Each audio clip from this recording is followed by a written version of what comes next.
কিছুদিন আগেই ১৩তম জাতীয় সংসদ নির্বাচনের মাধ্যমে বাংলাদেশের সরকার পরিবর্তন হয়েছে। আর আমরা এটা জানি যে বাংলাদেশে সরকার পরিবর্তন মানে প্রশ্নপত্রেও ব্যাপক পরিবর্তন হয়।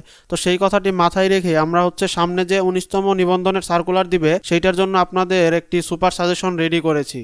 এবারের ১৯তম শিক্ষক নিবন্ধন পরীক্ষায় হিউজ পরিমাণ শূন্য পদে সার্কুলার দেওয়ার সম্ভাবনা আছে। সামান্য একটু এফোর্ট দিলেই হয়তো এই চাকরিটা আপনার হয়ে যাবে, কিন্তু এর জন্য একটু গোছানো প্রস্তুতি দরকার, যাতে আপনি এই চিরাচরিত প্রস্তুতি নিলে আপনি সবার থেকে পিছে পড়ে যাবেন। সবাই যেভাবে পড়ে সেভাবে যদি আপনিও পড়েন তাহলে আপনি একদম পিছে পড়ে যাবেন। এর জন্য একটা গোছানো প্রস্তুতি দরকার। আমরা অনেকেই এই পরীক্ষার জন্য প্রিপারেশন নিতে যাচ্ছি, কিন্তু যেই বড় সিলেবাস কই থেকে কি আসে এটা বুঝতে গিয়ে আমাদের অনেক সমস্যা হয়। তো এই সমস্যার কথা মাথায় রেখে বিগত সালের নিবন্ধন পরীক্ষার সকল প্রশ্ন আমরা বিশ্লেষণ করেছি, এবং সেই সাথে সরকার পরিবর্তন হয়েছে, রাজনৈতিক প্রেক্ষাপট ভিন্ন। তো এই সকল বিষয় মাথায় রেখে আপনাদের জন্য একটা সুপার সাজেশন নিয়ে আসছি, যেটা থেকে পড়লে আপনারা খুবই গুরুত্বপূর্ণ কিছু বিষয় জানতে পারবেন এবং এখান থেকে প্রশ্ন আসার সম্ভাবনা অনেক। তো এই সাজেশনে আমরা টপিকের ভিতরে সাব টপিক গুলোও রেখেছি, যেমন সমাসের মধ্যে কোন সমাসগুলো সবচেয়ে বেশি আসে সেগুলো আমরা দেখিয়ে দিয়েছি। তো আপনারা এইটা দেখলে আশা করি খুবই উপকৃত হবেন। তো চলুন সাজেশনটা দেখে নেই।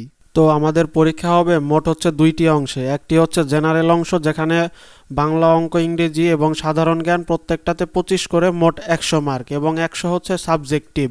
তো সাবজেক্টিভের যে কমন সেটা সাবজেক্টিভ আপনার এইচএসসি আর এসএসসির যে বই ছিল সেই বইগুলো যদি পড়ে ফেলেন, যেমন যারা অ্যাকাউন্টিংয়ে পড়েন তারা অ্যাকাউন্টিংয়ের বইটা পড়ে ফেলবেন, যারা গণিতে ছিলেন তারা গণিতের পড়ে ফেলবেন। এইভাবে আপনারা এইচএসসির যে সাবজেক্টটা ছিল ওই সাবজেক্টে এইচএসসির যে বইটা ছিল ওই বইগুলো দেখে নেবেন, তাহলে আপনার সাবজেক্টিভ হয়ে যাবে। তো এখানে মূলত আমরা জেনারেল অংশটা আলোচনা করব, বাংলা, গণিত, ইংরেজি আর সাধারণ জ্ঞান। আপনারা সাধারণ জ্ঞানটা পরের ভিডিওতে করব, যদি আপনাদের দরকার হয় তাহলে আপনারা জানাতে পারেন, কারণ সাধারণ জ্ঞান তো পরিবর্তন হয়, তাই পরীক্ষার আগে দিলে ওইটা আপনাদের জন্য বেশি ইফেক্টিভ হবে। তো বাকি তিনটা আমরা আজকে দিয়ে দিচ্ছি। তো প্রথমেই বাংলা অংশ। তো বাংলা অংশে যে আপনারা বাম পাশে যে দেখতে পাচ্ছেন 1 থেকে 14 পর্যন্ত সিরিয়াল, এগুলো আপনাদের মূল টপিক। এখানে 2-3টা পরীক্ষা হয়, একটা স্কুল পর্যায় 1, স্কুল পর্যায় 2 ও কলেজ পর্যায়। তো এখানে যে 14 নম্বরে আপনারা সাহিত্য দেখতে পাচ্ছেন, এই সাহিত্যটা শুধু কলেজ পর্যায়ের জন্য 2-1টা প্রশ্ন আসে, কিন্তু স্কুল পর্যায়ে নর্মালি সাহিত্য থেকে কোনো প্রশ্ন আসে না। তো আপনারা এই পার্টটি স্কিপ করবেন, অর্থাৎ 1 থেকে 13 পর্যন্ত আপনাদের মূল সিলেবাস। এর মধ্যে মাঝে যে দেখতে পাচ্ছেন কমনগুলো, যেমন এই যে 1 নম্বরে সমাস 5 স্টার মার্ক করা, সেমভাবে 2-এ কারক 5 স্টার মার্ক করা, 3-এ বাগধারা 5 স্টার মার্ক করা। তো এই মাঝখানের গুলো কমনগুলো। বাম পাশে থাকবে মূল সিলেবাস, মানে যা আপনাদের টোটালি আছে, মাঝখানে কমনগুলো, এবং এই কমনের বাইরে যদি আপনি অতিরিক্ত পড়েন তাহলে নিচে আরো কিছু কমন দেওয়া, যেমন 6, 7, 8 এক্সট্রা কমন। তো আশা করা যায় আপনারা যদি 1 থেকে 5 পর্যন্ত পড়তে পারেন তাহলে বাংলার মোট 25 মার্কের মধ্যে 15 মার্ক হয়তো আপনারা এখান থেকেই পেয়ে যাবেন।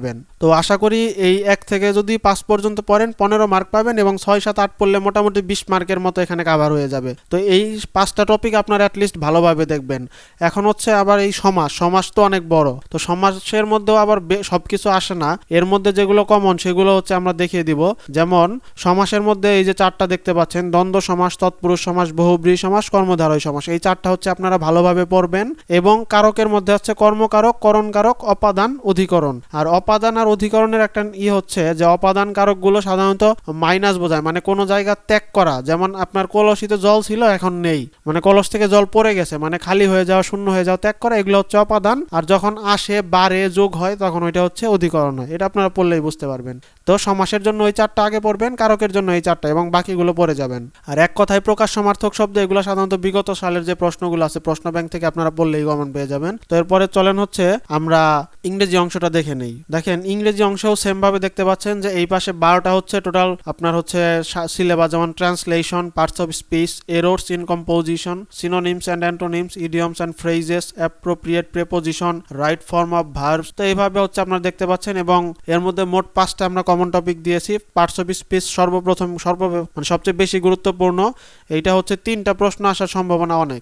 এরপর আছে preposition, right form of verb, synonym and antonyms, idioms and phrases. তো এই 5টা মূল টপিক, এই 5টা আপনারা আগে দেখবেন। এরপরে যদি সময় পান তাহলে 6 থেকে 9 পর্যন্ত এগুলো দেখবেন। তো আপনারা প্রত্যেকটা স্লাইড হচ্ছে স্ক্রিনশট নিতে পারেন, এবং আপনারা যদি চান তাহলে হচ্ছে আমি এর ড্রাইভ লিঙ্ক দিয়ে দিব, আপনারা চাইলে সেখান থেকে এটা নিয়ে হচ্ছে প্রিন্ট করেও নিতে পারেন। তো পার্টস অফ স্পিচের মধ্যে আবার কিছু কিছু কমন আছে, যেমন নাউন, প্রোনাউন, অ্যাডজেক্টিভ, অ্যাডভার্ব। তো এই চারটা আগে দেখবেন। এরপর হচ্ছে ইডিয়মস এন্ড ফ্রেজেস এর মধ্যে কিছু আছে যেগুলো কমন, এগুলো এসেছিল, এগুলো হচ্ছে আমি আপনাদের জন্য তুলে দিলাম। তো আপনারা এগুলো আগে একটু ভালোভাবে পড়ে নেবেন। তো এরপরে হচ্ছে গণিত অংশ।